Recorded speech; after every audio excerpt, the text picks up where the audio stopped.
Hi po, ito nga po pala yung solid sabli na ginagamit namin dito sa Taytay Branch. Ginamit po ito ng 6 na araw na may total of 207 meters na naran. As of today po, wala naman po kaming in-house order. Ito po yung printer head. Dito naman po yung capping. Ganito naman po yung tamang pag nozzle clean.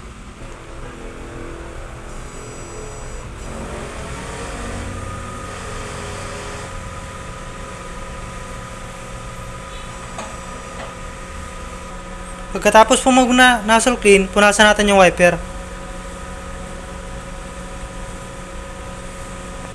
Ganito naman po yung tamang pag nozzle test.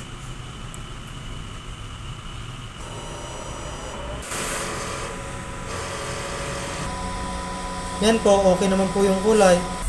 Ang ink system level po ay tama lang. Ang waste tank ay nililinis tuwing Sabado.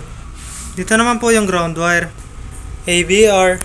Dito naman po yung nakalagay yung mga stock. Yan po, tama lang po sa CMYK.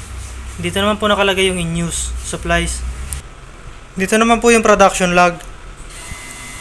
Yan po, updated naman po. Dito naman po yung consumable monitoring. Ito yung para sa cyan, magenta, yellow.